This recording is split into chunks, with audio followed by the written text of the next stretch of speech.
Am I audible? Yes. Okay, Yes. great. So there are some basic concepts that I would like to um, talk to about today, because it would be better if all of us are on the same page. And there are some important things that we should talk about, especially when we are trying to navigate the field of data science. There'll be a lot of tools and lot of software, lot of programming languages, and any number of information is now available for you. So it usually is difficult to select which are the correct resources, what are the steps, which tools should I use for certain things. So what we are trying to tell you during this mentorship program is we are trying to select the right tried and tested tools from our collective experience of 20-30 years of working in data science. And we are going to curate that, and we are only going to give you that information, so that as a starter you have this hand holding that happens. But later on you can definitely feel free to contradict us, feel free to venture on your own, feel free to use your own uh, uh, knowledge to go further. So we'll be using R for this workshop, not workshop, this mentorship program. And I'm sure that everybody here knows what R is. But I'd still like to point out to everybody that R is something that is not very restrictive to you. You can use any other software, but I would prefer that you use R because of certain reasons, which I'll come to. But what is R exactly? R is an open source statistical programming language. When I say it's an open source statistical programming language, it's not a software. It's not, yeah, it is a software, but the idea is that it is more of a programming language. So you're learning a skill, you're learning a new language, just like you learn Tamil, Telugu, Hindi, Chinese, or Marathi. It's a new language that you want to learn. The reason we are calling it a language, or they call it a language, is because you have to articulate the question that you want before you ask somebody the question, so that they understand the question in the language that you're trying to explain, and then they give out the correct answer that you're expecting, right? But yeah, anyway, it can be used for any number of things. It can be used for working with data. Now, primarily, it is a programming language that is built for statisticians or biostatisticians. But it can be used for many other things. Primarily, we use it for cleaning data, wrangling or transforming data. This word wrangling is another concept that we'll come to later on. But it also allows us to do advanced statistical analysis using hierarchical methods or high-level statistical procedures. But it's also helpful because you can create high quality publication ready tables and figures in a matter of seconds or even minutes, and it's very easy for you to work within this platform, because you can now use additional features which is there within R, which is called the R Markdown, to communicate your research more effectively. When I say communicate your research more effectively, I mean to say that, for example, you would want to give your analysis as a gist or a report to a scientific community. You would like to write an article. You can do that with R or R Markdown. You want to provide it as a dashboard for decision makers so that they can look at data interactively. That's also possible with R Markdown. You can also create a website or a blog for your own self, right? Or for lay people or general public to view the work. That's also possible. And all this is possible within just this one framework that we're talking about. Usually what we do is that we collect the data using some method, some ODK or Kobo toolbox, and then we take that data into Excel and we try to clean that data a little, and then we try to prepare preliminary pie charts or bar charts and then we save those as JPG files or PNG files in our computer, and then pull those into a presentation or a thesis or an article you're writing in Word or PowerPoint, and then you create a PDF out of it for sharing or whatever, right? So you're actually moving through multiple softwares, basically multiple platforms. You're moving from ODK to Kobo or Excel, then Excel to Word, Word to PowerPoint, PowerPoint to Paint, and then again come back to Word, whatever you're trying to do, right? So the way we are trying to teach you is that it's just one framework. You don't have to move away from that one window. Everything can be brought in here rather than you going out from here, right? And it's a constantly growing community. There's a long, very strong online support community that you can, always fall back to. Any question you ask or any problem you face, there's already 100 people who already faced that problem, and there are 100 different solutions that somebody has already found out, and they had come up with better solutions than you might, and you can save time that way. So I mean, to be frank, actually, one of the data science interviews that I had to, I came to know about, one person put in their CV, one of the skills is Googling. So, and she got the job. And what I'm trying to say is that there is a lot of information available for you, right, online, but getting the correct information is also a skill, and that is where R can come in, because there's a lot of information available. And then I'd like to introduce you to R Studio. We'll be primarily working with R Studio, though we are using R in the back. We are engaging with R through R Studio. So I'll give this analogy that I gave yesterday. If you think of engine of a car, right, as R, then the dashboard and the steering and the speedometer and all is R Studio, right? So basically, the back end is R and the front end is R Studio. That's what the accepted terms in IT is back end and front end, but I don't really like to use those terms. You can think of the engine as R and the dashboard as R Studio. It's a free and open source integrated development environment. It also acts as an interface between the user and R. So, for example, n number of data sets you can bring in R, and those data sets can be very easily viewed within your R Studio. And all the plots and graphs and tables and websites and interactive visualizations that you create, all that can be very easily viewed and accessed through R Studio. Okay. It also offers this very nifty ways to import data. For example, you can import CSV, Excel, SPSS, or Stata files also without having to, write any code and all. But we are not saying that this will be a no-code kind of a mentorship program. There'll be a lot of things for you to type and understand and things. But there are other ways that you can circumvent these problems as well. So, okay, this is what I was talking about, R Studio.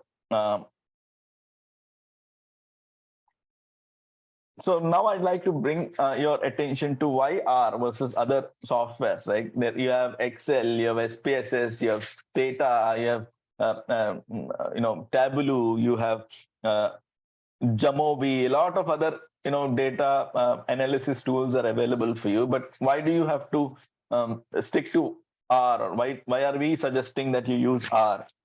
Is that there are, how many of you have tried to make data entry in Excel?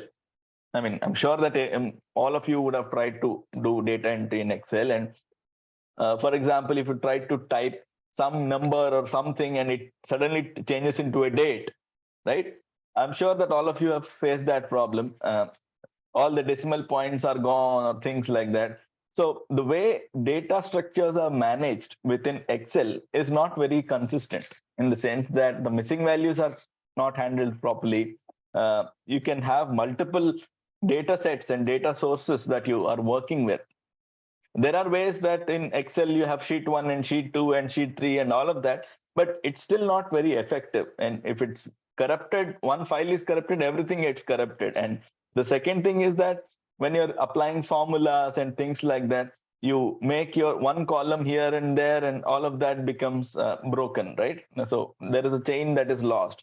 And the output is also very poorly organized in terms of in the Excel itself. You, when you try to make a pie chart or a graph, you don't have a way to automatically save it somewhere and things. And any kind of analysis that you have done within Excel, it is not documented. See, I can say that I've calculated, the means, standard deviation, or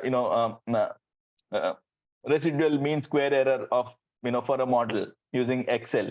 But then you have to believe me that I've calculated it correct, because there is no way for you to verify whether I've done it correctly or not. You get my point?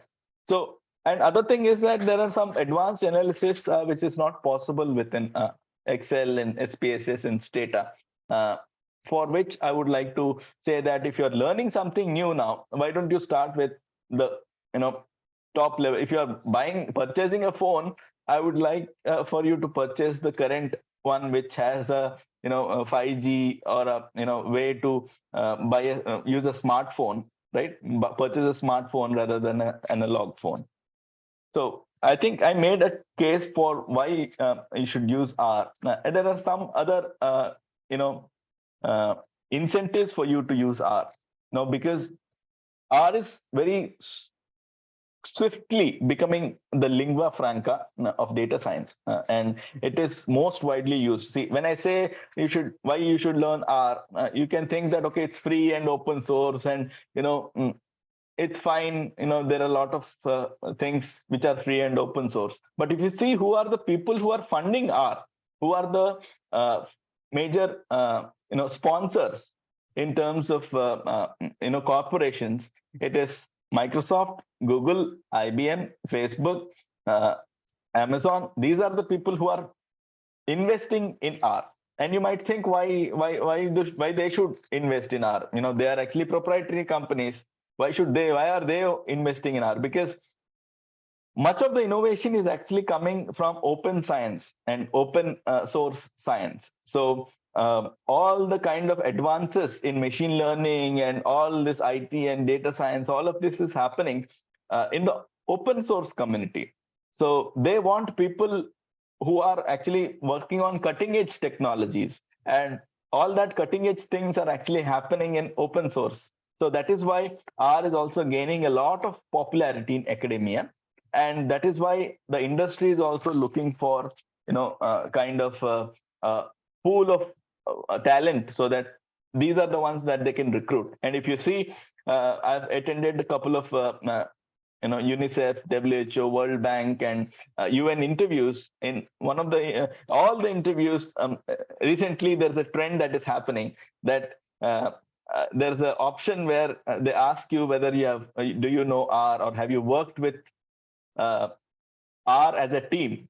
So that's also important skill now for you to get jobs and or apply for this kind of avenues.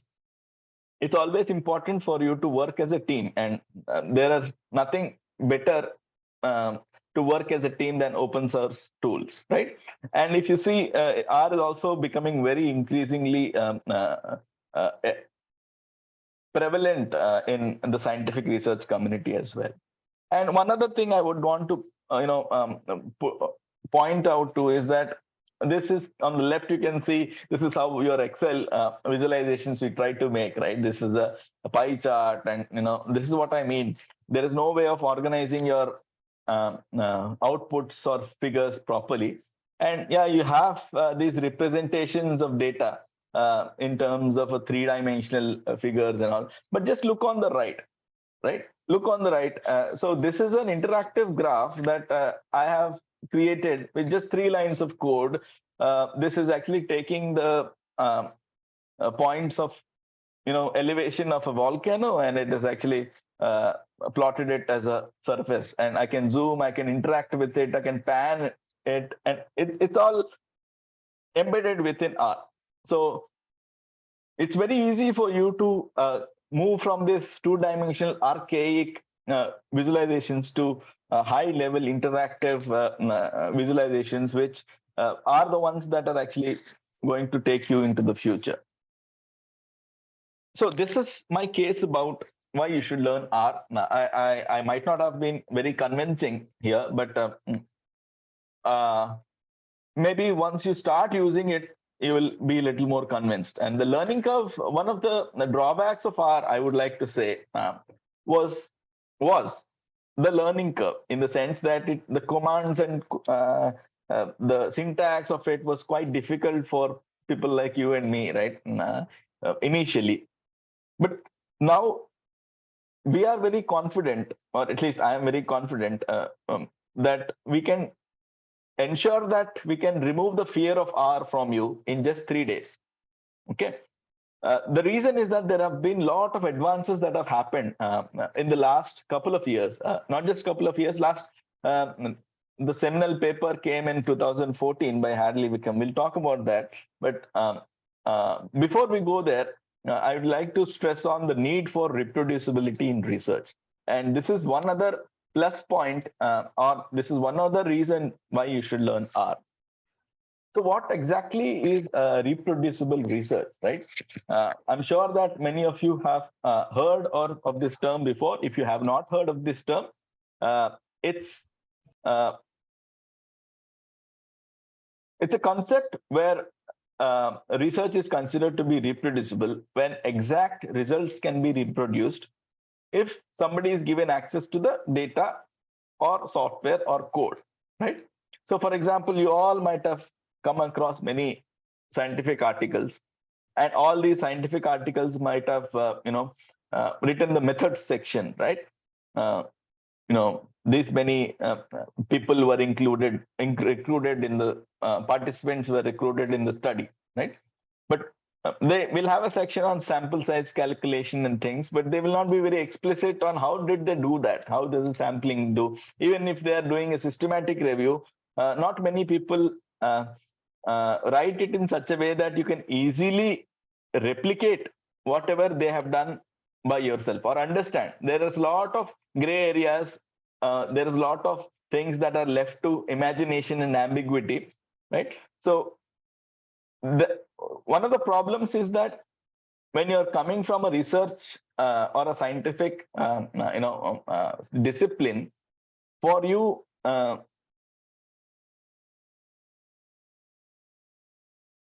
take my word for it is not good enough. You will have to verify on your own, right? If at all I say, see, this molecule reduces systolic BP much more than the current whatever, you will say, okay, what is the proof? Show me the proof, right? You cannot take my word for it every time, right? So you need to be able to, if I show you a paper saying that, see, I've done this, and then you'll say, have you done it properly? Let me see, is it really correct? You'd like to verify it for yourself, right? So it's very important in scientific community that, especially medicine, that you should very that there is some kind of way you can reproduce the results. So this is where the reproducibility crisis comes. Like, this is a very interesting paper which is written by Baker et al., which is published in the Nature.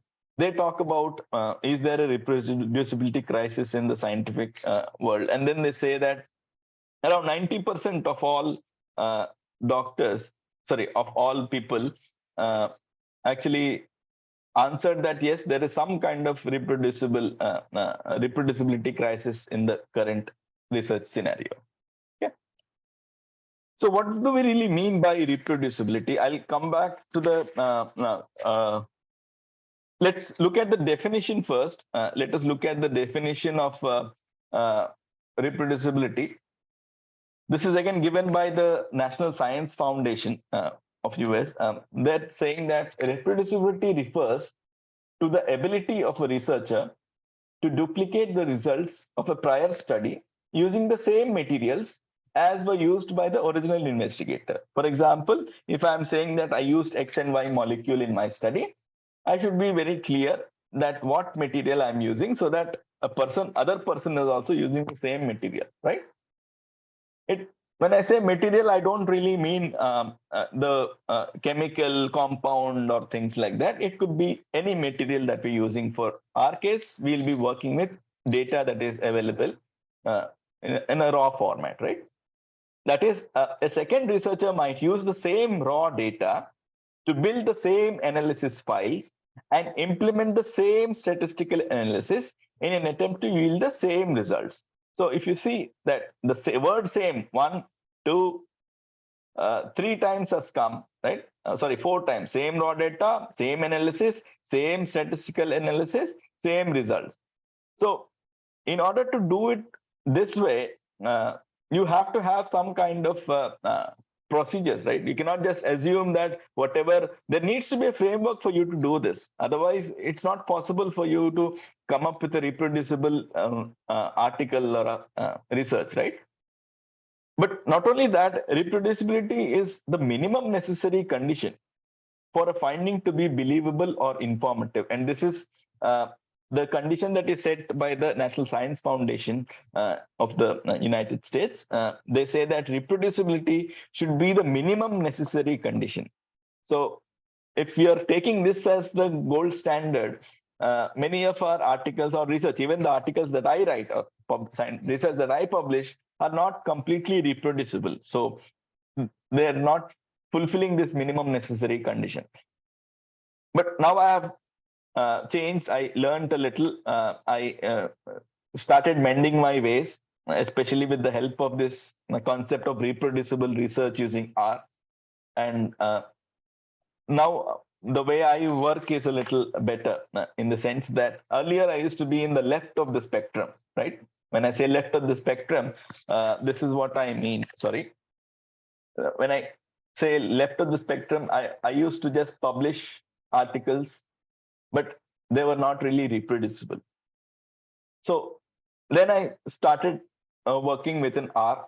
Then I understood, okay, it's not just the publication that matters. I have to also provide the code for people to review what I've done properly. And that's a little better, but it's not the gold standard. Then you should also provide the code and data along with the publication. So nowadays, all these not new, all these impactful, good journals ask for you. It's not just the code and how you have done the analysis. They ask you to produce the graphs and figures also in a reproducible way, so that they know you're not manipulating things. If you see recently, a lot of controversy has happened that people are just editing the previous images and publishing again and things like that. So that's one of the reasons that they want you to provide proper code and data for reproducing the tables and figures as well. Okay. And this third thing is that it's not just important that you provide the data and code. You should also ensure that the data is also executable. The code is executable. For example, if I say that I'm working on Stata, I have done a logistic regression model to find out the risk of the odds of log odds of wasting in a certain district. But if somebody wants to verify it, I provided them the data, I provided them the code, the do files and all of that. But they are unable to replicate the results, execute the code and data, because they don't have access to this 5 lakh rupees worth of a software which is called Stata or SPSS, whatever, right?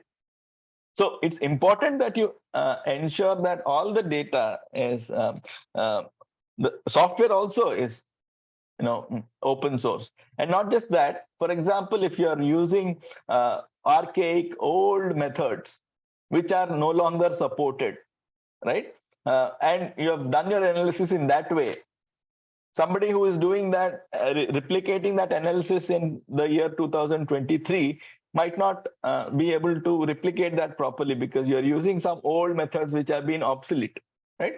So you should also ensure that all the methods that you're doing is linked and executable currently. We'll be teaching you about what are the good practices of reproducible research, how to do that, how to make your work reproducible. One of the reasons is that when you work in this fashion, the reproducible workflows, there is a lot of chance that people will uh, look at your work, because they are able to look at your work. They can verify your work, and when they verify the work, it will automatically increase your credibility. Okay. And it's not just that, somebody else might use the same kind of methodology that you have adopted. And since it is easily available for them, everything is available, including the data. So it's highly likely that they might cite your article much more than some other persons. Okay. Anyway, this is not about citations and things like that. It is just about the principles of reproducible research.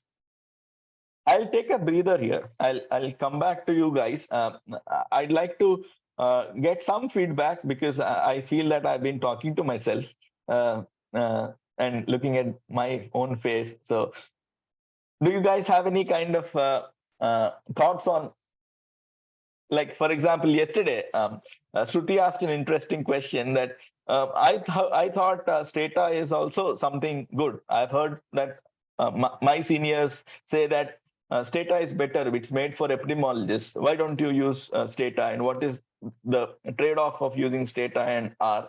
And somebody else, like Subarna, asked another question on what do you mean by robustness and generalizability and those kinds of things. What I tried to make the concepts very abstract here. But I'm going to stop here, and I'm going to put the ball in your court. I'll let you ask, reflect and give some feedback before we move on. I don't want to be the one who see. This is not a lecture. This is not something that I'm going to teach you or put the knowledge transfer on you. It's more of a discussion. I'd like to know more on what you guys think about, and then based on that we can tailor things. Okay, if you guys want me to pull out names, then I will pull out. I think Parthi, what do you think about Parthi? Yeah, okay. Oh, sorry, there is a question in chat, is it? I did not see. Okay, is the concept of reproducibility coincide with the concept of external validity? Yeah. So when you're saying external validity, the concept of reproducibility incorporates, see, reproducibility has this 4 spectrums, right? Not spectrums, 4 facets to it. It is reproducibility, it is replicability, it is robustness, and generalizability.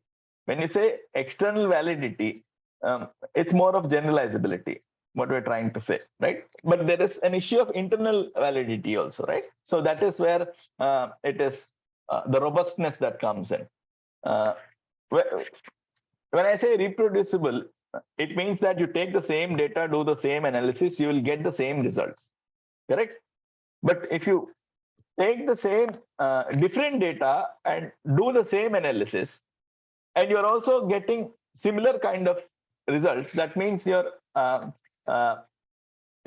research work is replicable, in the sense that, for example, I'll take the example that I've given before, is that I've come up with a new method to estimate wasting in one district.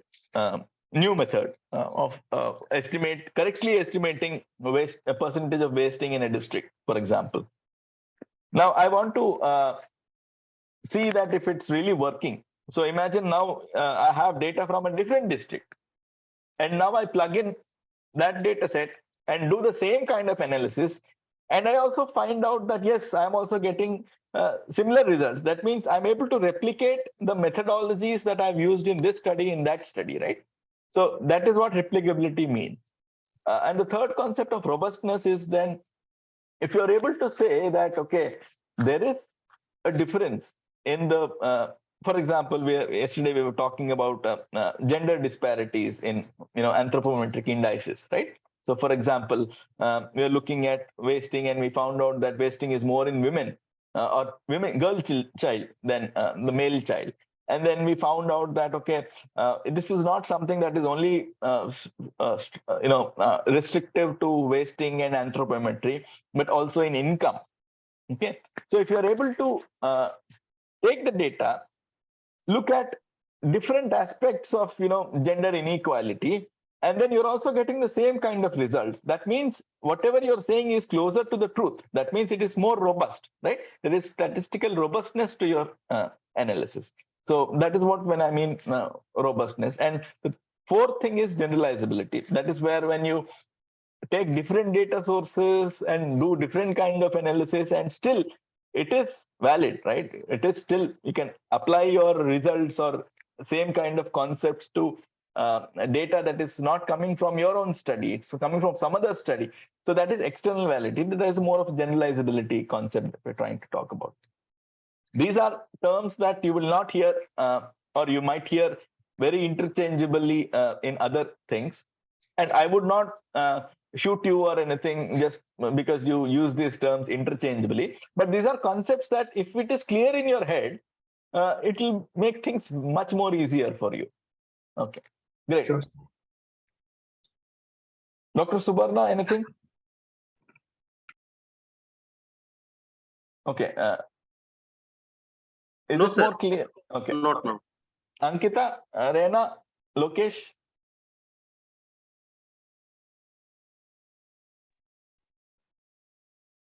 It's clear, sir. No questions from the side. Okay. Now I'm going to introduce to a very interesting concept, tidy data. You might have, how many of you have heard this term tidy data before?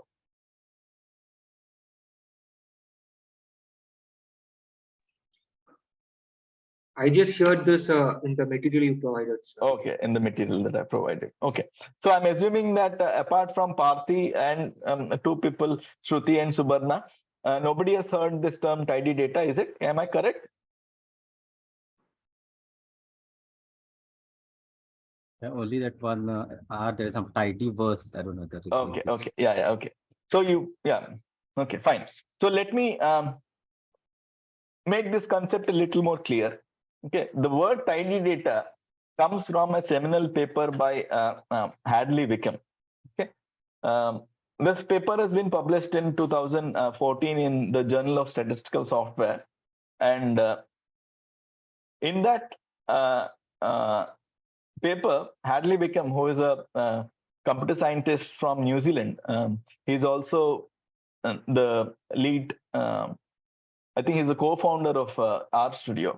Anyway, he talks about the concept of tidy data as it's a way to represent data structures, rectangular data structures. And he says that there are three different rules, or three rules, just three simple rules for anything to be tidy data. These rules are very simple. Every variable has to have its own column. Every observation has to have its own row. And the third thing he says that every cell has to have a value. Cell means that, whatever cell, what we're talking about. In effect, this is what it looks like, right? There are three rules. Each variable must have its own column. So when I say column, it's these. So country is a variable. And I'm very, I'm taking a step here. I'm assuming that all of you know what a variable is, correct? I don't have to go into that because you're all coming from community medicine or a MPH background. So you know what a categorical variable is, you know what a discrete variable is, what is an integer, what is a continuous variable, what are qualitative variables, what are quantitative variables, all that you know, right? There might be, there are separate kinds, specific kinds of variables for each of the things. Like, for example, there is a string variable. String means it's a character. Okay? There's a character variable. Anything like name is a character, right? So you can think of a character variable as something as a nominal kind of a variable. Okay. You can have numeric variables, right? Numeric variables can be the year or number of family members you have. But numeric variables can also be what is the temperature. Temperature can be 36.5 degrees. So they can be decimals also, right? So numeric variables can also differ in terms of its discreteness, discrete or continuous, right?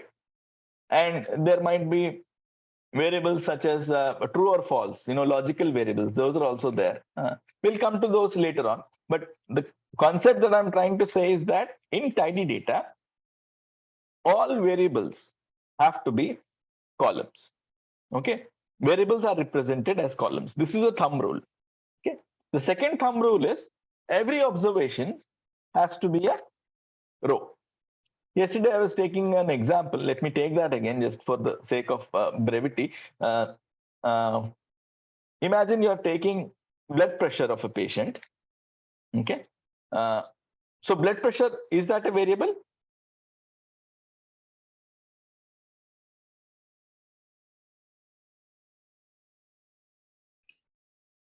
Two variables, Yeah, systolic, diastolic. Yeah, okay, great. So blood pressure can be systolic and diastolic. There can be two variables. Great. So if I take blood pressure before treatment and after treatment, right? So now I have two variables, systolic and diastolic, and I'm taking these readings before also and after treatment also. So how many variables do I have now?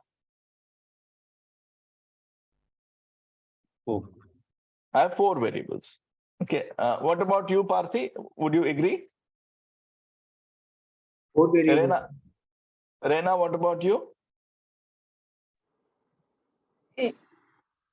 It's the same variable, like different values for the same variable.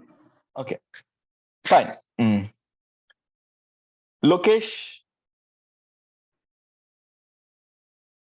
Okay, Lokesh has issues with his mic, I guess. Okay, Ankita. Yeah, I would say there are different, these are different discrete numbers, okay? So if I'm taking values, before and after, so there are so 2 diastolic and 2 systolics. So you mean to say 4 variables, right? Yes. Yeah, okay. But I would not like to agree. I would say there are 3 variables. Okay. One is blood pressure. One is type of blood pressure, like systolic or diastolic. And the other one is time, before or after. Would you agree? Or I would say there are 3 variables. Time is a variable, which is before and after. And I can have one other variable called systolic BP, another variable called diastolic BP. Okay, I'll try to clarify it a little further by introducing one more concept of, we were talking about tidy data, no? Tidy data, tidy things. What is the opposite of tidy? Messy, right? So what is messy data and what is tidy data? How are they different from each other, right? See, in his paper, again, Adley Wickham talks about this in a little more detail, but I am just going to use one sentence that all tidy data are alike, in the sense that we know the 3 rules of a tidy data, right? We know that columns are variables, rows are observations, cells are values.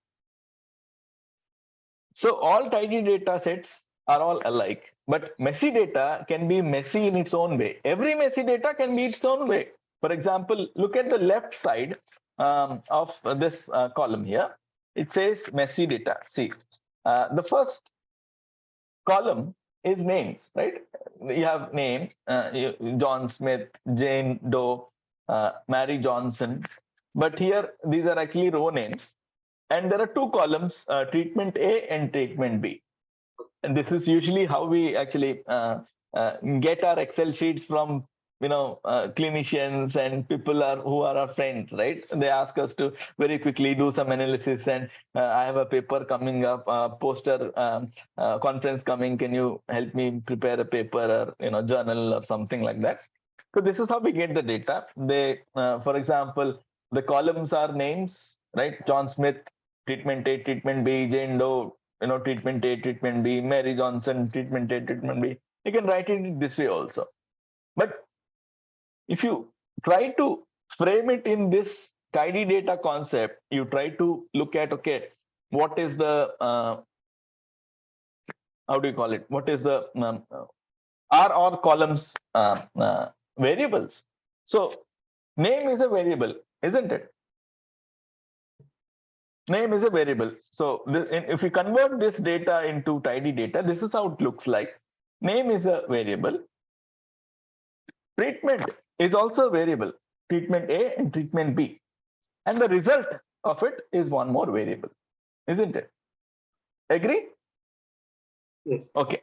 So if you see, you might think that, okay, what do you mean to say is that all tidy data means you are going to make the data into long format and you call it tidy. That's not what I mean when I say tidy data. Okay. I don't mean that all data when you convert it into long format becomes tidy. That's not what I mean. When I say tidy data, I mean that there are three simple rules. These are rules that we've always again talked about. Values are cells, variables are columns, rows are observations, right? For John Smith, how many observations were there? Two One. observations were there. Okay, there are two observations for John Smith. Observation in treatment A, observation in treatment B, isn't it? Though treatment A, there is no value here. Okay, you get my point? I have made that value into 5 because I did not want to confuse you by saying that you said that all cells has to be having a value and why this does not have a value. There are ways that data is missing data is represented in R. We'll come to that later on. But the point I'm trying to make is Jane Doe also has two observations. Observation 1 during treatment A, observation 2 during treatment B. And that is how Jane Doe is represented here. Jane Doe observation A, Jane Doe observation B. Okay. This is clear. I know it's a little cloudy now. Things will get more clear when you work on it. Let me simplify things a little more further, right? So when we talked about messy data, we talked about messy data can be messy in its own way. Like if you come back here, what are the columns? Columns are type of treatment. What are the columns here? Names. The individual persons are columns, right? So if you want to clean this data or use analysis with this raw data, then you will have to come up with your own ways where you try to manipulate it in such a way that it takes treatment A and compares with treatment B. Here column-wise comparisons has to happen in the first one, right? Whereas in the second one, row-wise comparisons has to happen, right? For each column, you have to compare row 1 and row 2. This also you have to compare row 1 and row 2. So the tools and the kind of code and algorithms and this thing you have to build to analyze this data is also unique in its own way. So for example, if your data is untidy, see this data is having my columns are values and rows are variables, which is the opposite, right? I have variables and variables in columns and rows both. And this one is saying that I have multiple columns in multiple variables in a single column. This is what we do, no?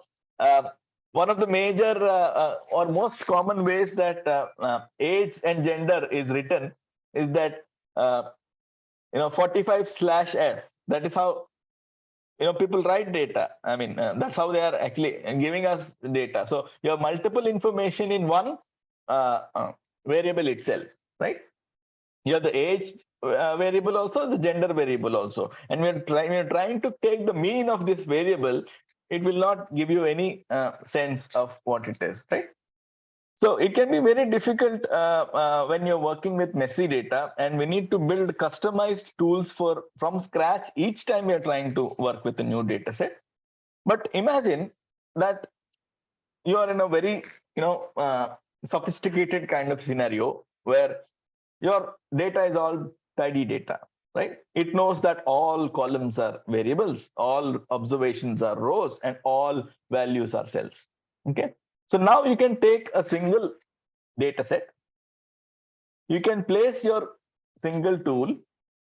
I'll use the same analogy that Professor Biju always uses, and I've used it yesterday also, that if at all you want to build a chair or a table, okay, there are many things that you might need. You will need a measuring tape. You will need a screwdriver. You will need a saw. You will need a plane. You will need a sanding table, right? Or sandpaper. You will need nails. You will need a hammer. All that you need if you are building a table. But now, if you have ordered a table from Amazon, IKEA, or somewhere, everything is packed and it comes to you. And this, Express B or delivery people comes and give it to you. And then you open the bag and then you find out there is only one tool. This crooked screwdriver kind of this thing that you use to tighten cycle and things like that. It's like a small L-shaped tool. And with that one tool, you can make the table. You can fit the table. The reason is all the screws that you're using can be used with this single tool. So imagine that now you have your data set, which is uniform, and you can use the single tool for reading data. You have one more tool for visualizing data. You have one more tool to wrangle data. It's like a function, right? So all the pipeline and workflows are actually more streamlined. The beauty is that none of these tools you have to do it on yourself, right? All these packages are already available within R for you, within the tidyverse. And much of the time we spend in cleaning the data, trying to make sense of the data. But now, since data is already in the tidy format and you have set tools to do specialized operations, you can now start answering your questions very, quickly, rather than spending too much time in trying to make sense of what this data is trying to say. You get my point? So the most efficient things happen when you are actually having a proper workflow, right? When things are streamlined. So it's easier to reproduce your, for example, I've written a paper or I've done some analysis using data from Kerala, and I've tried to extract from satellite the temperature for the month of maybe July of 2020. So now, if I've done it in a way that I can reproduce it properly, I've done it in a way using reproducible methods.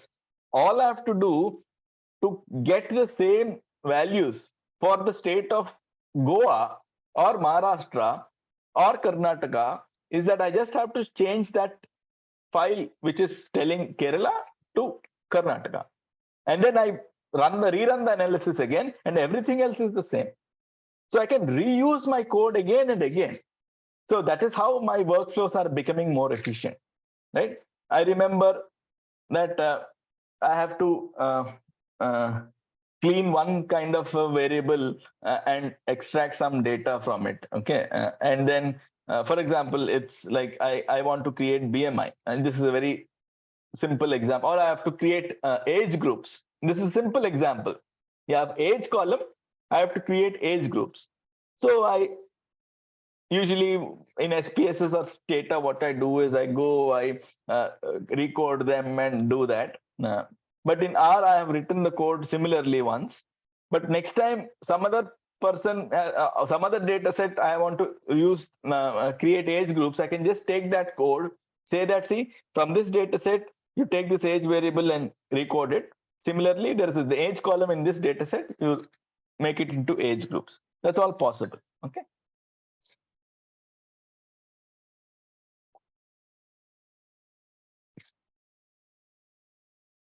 I'll again stop here once to get a feedback on what you really understood about tidy data. These are concepts that are worth spending some time on, because we are not going to go into the basic concepts again. We will revisit them, but this freedom for us to think about it, reflect on it, won't be available always. So if you have anything that is pressing, we can go ahead and ask.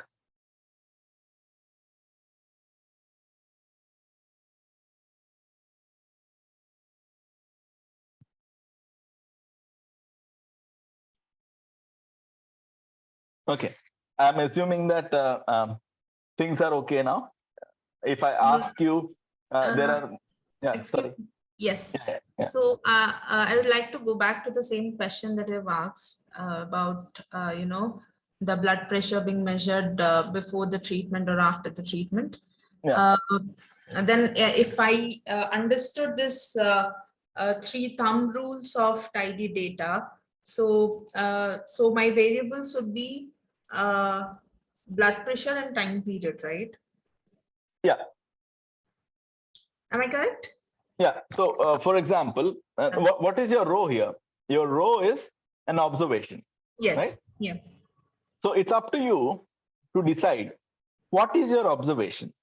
Mhm. Is it the blood pressure or is it the systolic blood pressure? You get my point? Yes. Yes. So if you are trying to say that my observation is systolic blood pressure, which is what you're trying to observe, right? It's not blood pressure per se. It's exactly the systolic blood pressure you're measuring, isn't it? So systolic blood pressure should have its own column. Usually what people do is they write BP and Yeah. then they say 120 by 80. Yes. Yes. Correct. And then the computer or Excel analyzes it, says, okay, I have to divide 120 by 80, and then Yes. it's 1.5. You get my point? Yes. So, Yes. so when I say all variables needs to be columns, that's what when I meant. You don't have to say BP. You can say it's systolic BP and diastolic BP Yeah. because your observation is systolic BP, Yes. right? Yeah. But your observation is happening at 2 times. Once it is happening before, once it is happening afterward. After, yeah. Okay. So each observation has to have its own row. You agree with that? Yes. So these 2 observations has to have 2 different rows. So what will allow you to identify these 2 rows separately is the time column, which says before and after. Get my point? Okay. I'll just get back. Maybe I don't know if there's a way. Okay. So imagine, are you able to see? Yes. Okay.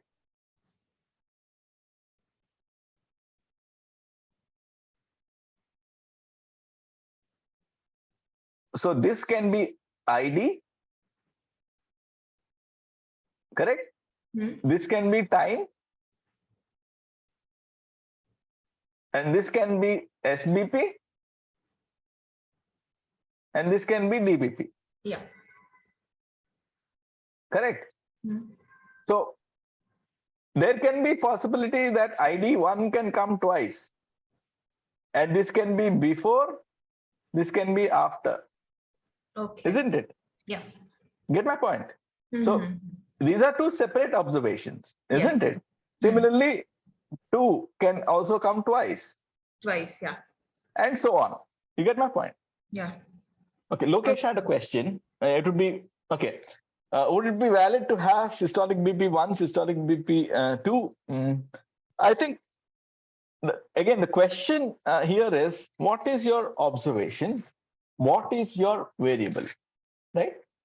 Do you think that systolic BP1 is a variable or systolic BP2 is a variable? Yeah, I would agree it's a variable, but then they would both combinedly fall in the systolic BP variable, right?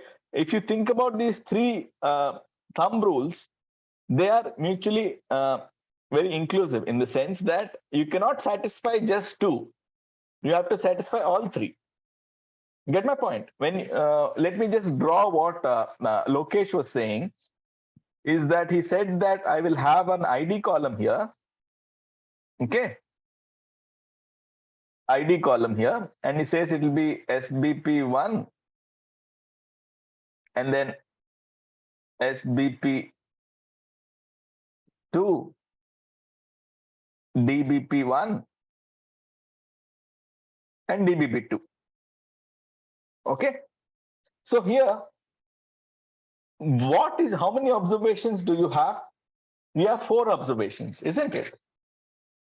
You have observation 1, observation 2, observation 3, observation 4. Am I agree? Am I correct?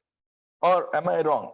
I mean, in terms of observing. So your observations should be rows or columns. They have to be rows, right?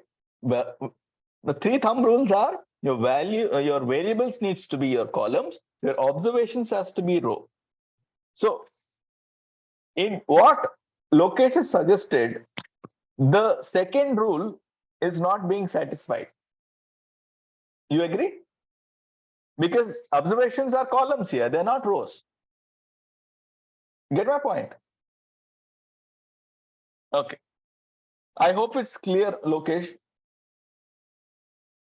Okay. Shall we move?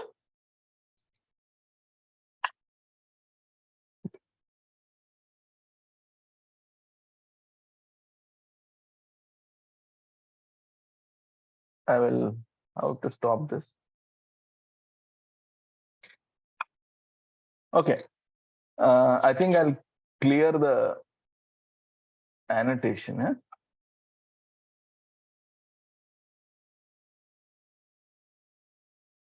Okay.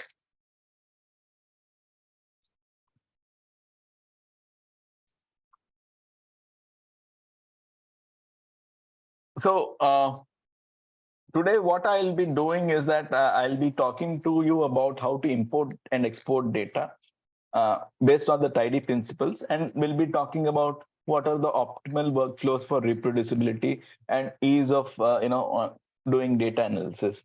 But before I get there, I need to ask you one question, that is, how many of you have ever imported data in R?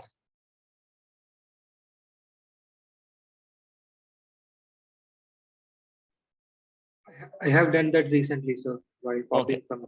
You have done that. Okay. Yeah, I have also done. You have also done, Frederick. Sir, what about others? Ankita, have you worked with R? Yes. Okay. Reena?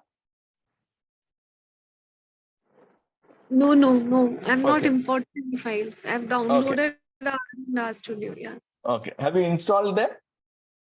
Yeah, yeah. Okay. Lokesh, what about you?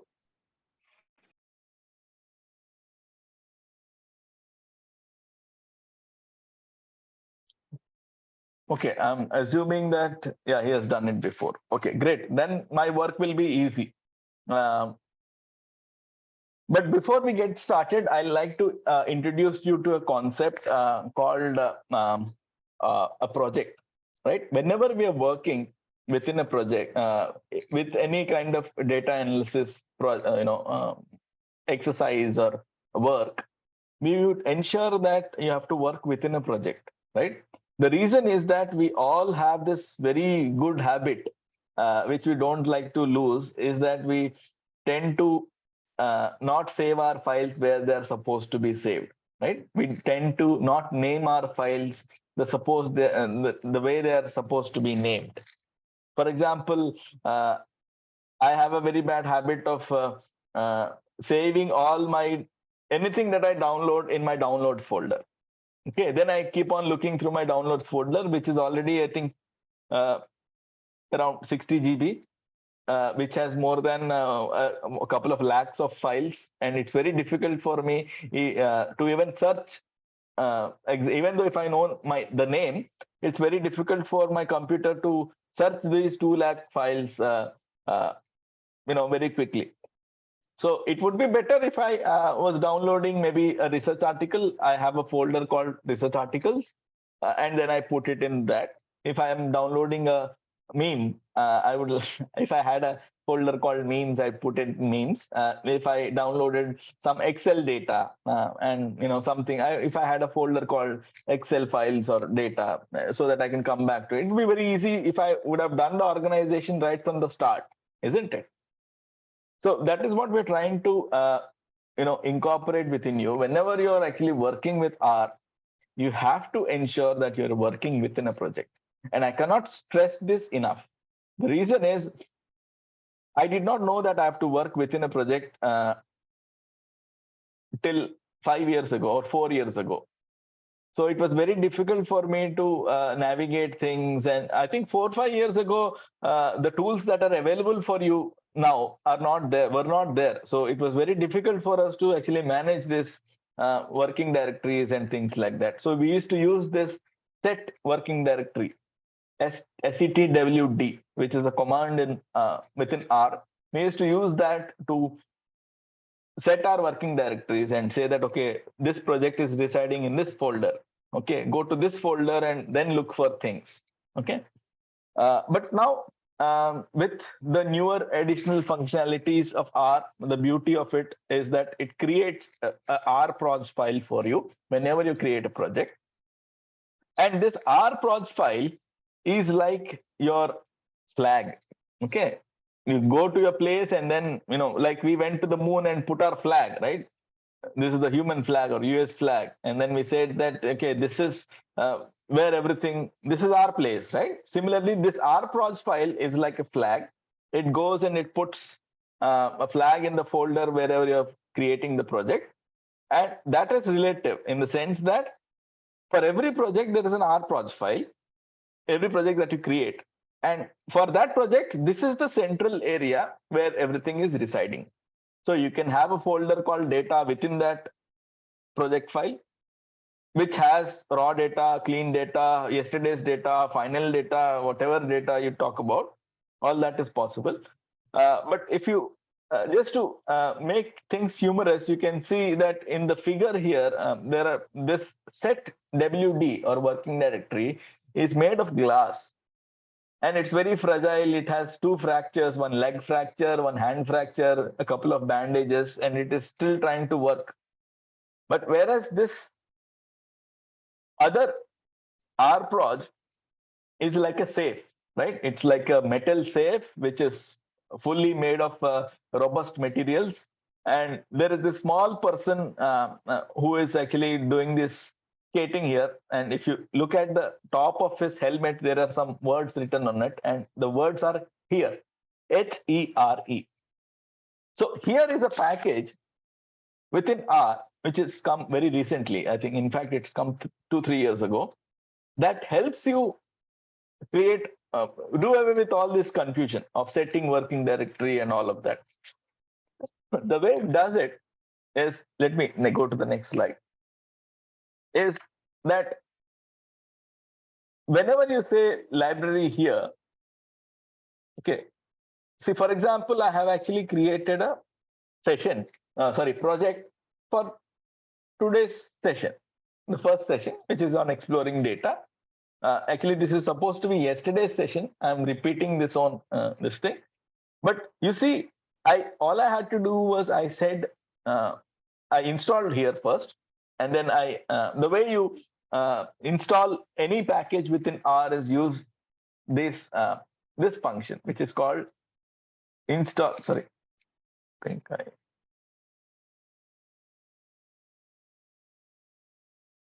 yeah. So the way you install any package within R is that you use install.packages, and then you within the brackets, you put the name of the library or package that you want to install. So if it is tidyverse, within the quotes, you write tidyverse. If it is here, you type here. If it is some other package called SF or FS or whatever, you just type those words there, and then it'll install it for you, provided you have the internet connection. And to use it, you have to use something called as library here. So imagine that every package that you install, it's like you're purchasing a book. Okay. All the books that you purchase, you never tend to read. It just goes into your collection of books. We have a big wall or something there. We put it there so that guests come and friends come, and then they say, oh, you read this, you read that, and what is your, it's like a conversational piece. You never read it. At least that is what I do. I hardly read anything, but I purchase books just, hoping that I'll find some time to read it. Anyway, so it's like purchasing a book when you install a package, but it is there somewhere in your, library or your folder or some book rack or somewhere. But in order to read that book, in order to gather or condense that information that is there in that book, what you do is you take that book and you put it on your table and then you open it, isn't it? So once you open it, all the information that is there in the book is now accessible to your brain, in the sense that you can see it and read it, you can flip it, right?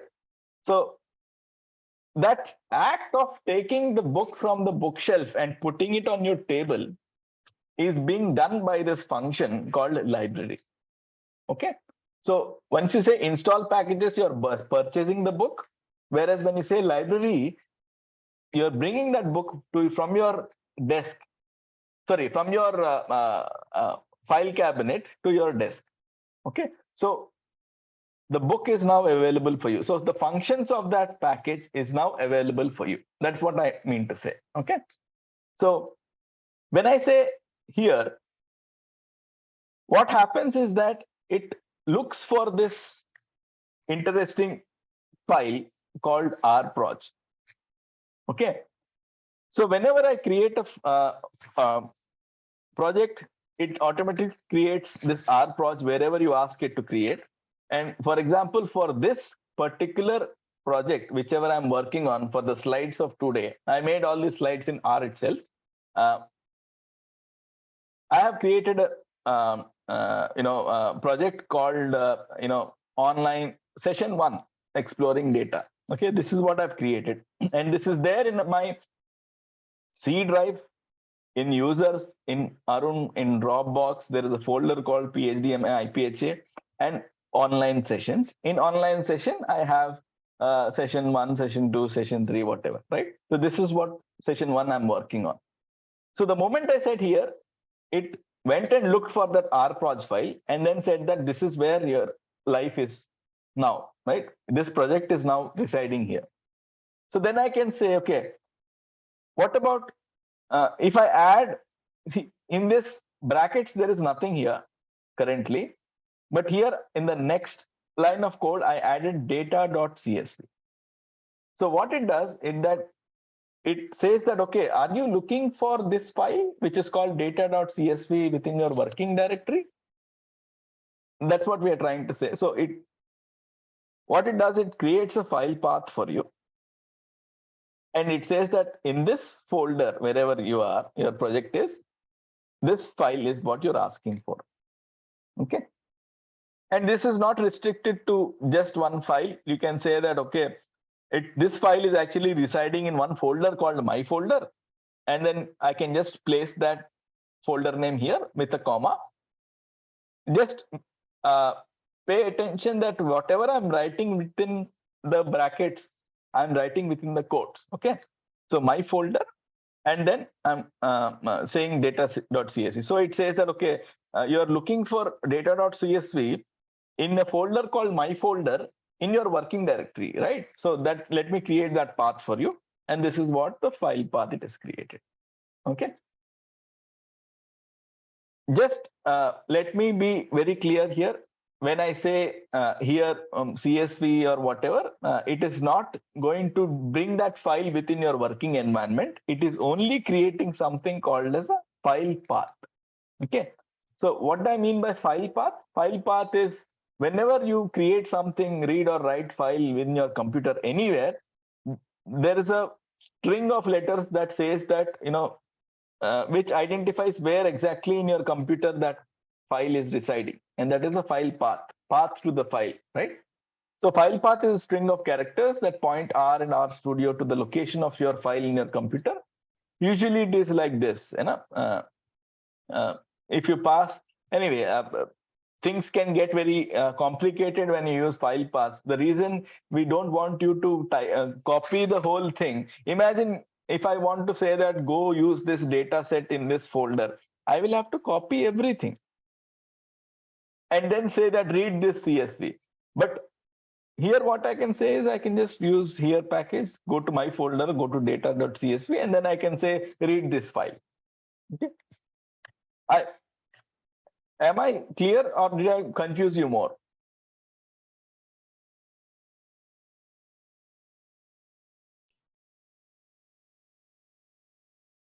As of now, it's clear for us. It's clear for you. What about others? It is clear, sir. Okay. Okay. I'll go ahead then. Okay. So I'm sure that you all must have done this. There is a we will use the RStudio panes from the next class, but I just want you to give you a sense of how do we import data. There is n number of ways we can import data, but one of the easiest and usually the easiest ways are the not the best ways, but a very quick way is to just go to this import dataset option within your environment pane, and then you can download data from all these avenues, right? You can use two different ways to load your data. You can use, for example, you have a CSV file. CSV file is a simple file. It's a comma separated values, like all the data are separated by commas, and you can load this data using the base way or the tidy way. Okay, so tidy way, one of the good things about tidy way is that it streamlines things easily for you, and we have already seen what tidy data really means. And one of the workhorses of the tidy data is a table.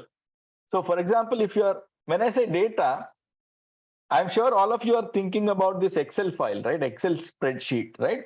You're not thinking about an image, or you're not thinking about a video or a satellite thing or audio, right? You're still thinking about a Excel spreadsheet, isn't it? Yes. Okay.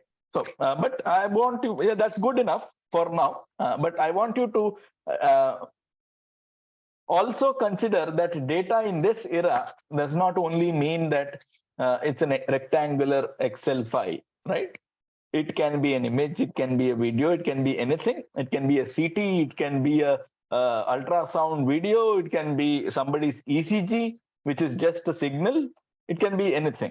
Okay, just we have to, because we are working on data science, right? So data can be many things, and we usually call that unstructured data. And this is the rectangular formats are usually structured data. And many times in public health, we you also work with unstructured data also.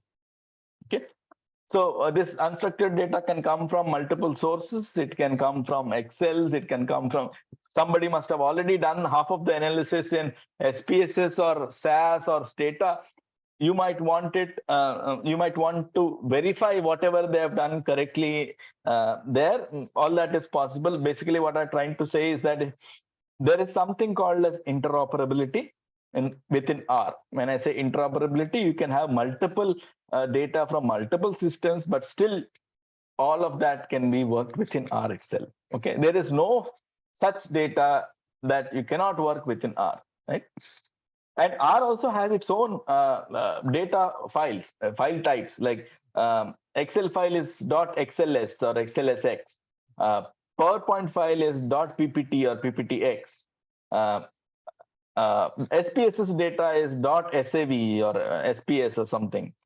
Stata is .do or .dta or whatever. So R also has this inherent file system, and that file system is called an RDS file. Okay, R data structure. So it's a file format that is very native to R, and it is not a binary text readable format. It's its own encrypted file, but each RDS can contain one object. For example, if you are loading a data set, which is an Excel file, and you have loaded it within R, and you can write it as a RDS file, and you can share that RDS file to somebody, and that RDS file can be loaded in R again. And that 100 MB file, Excel file, will become like a 2 MB RDS file, and he or she can use that RDS file to directly load things into their R directly. You don't have to share that Excel. If he doesn't have that Excel also, it's not a problem, right? Anyway, we'll see what each of them does later on, but this is how you do. And just be aware that there are n number of file systems that are available for you to import data from.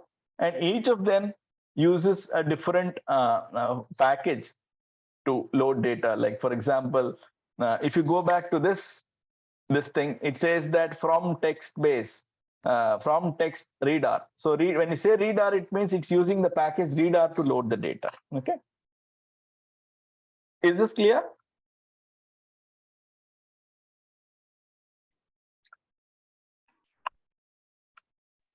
Okay. Yes. So yeah, similarly, when I said we can read data, you can also write data in the sense that you can save Excel file as something else. You can, for example, you loaded an Excel file into your R environment, and then you can write that as an RDS file by using this command called write_RDS. Similarly, you can use write_CSV to write the CSV files. Okay, CSV is very easy way to actually share data, which is just text, and you need not have this proprietary software to read that file. A simple text editor also can read that file. I'd also, we have around 4 minutes left. I'd like to introduce to the workhorse of tidyverse today, and after this we'll be stopping. But this is called a tibble. Okay, the workhorse of a tidyverse is called a tibble. And what is a tibble? Tibble is nothing but a data frame, in the sense that this is how a tibble looks like. Okay, tibble. I think the better way to introduce tibbles would be actually to let me stop my sharing here. I'll share my RStudio now.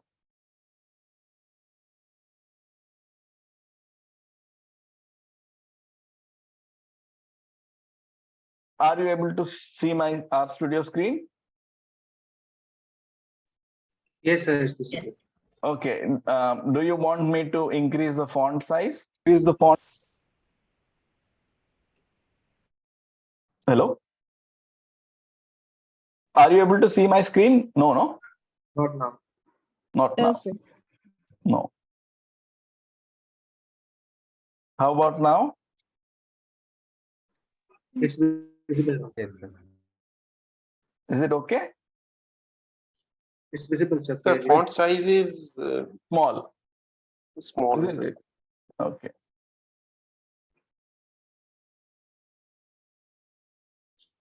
Is it better now?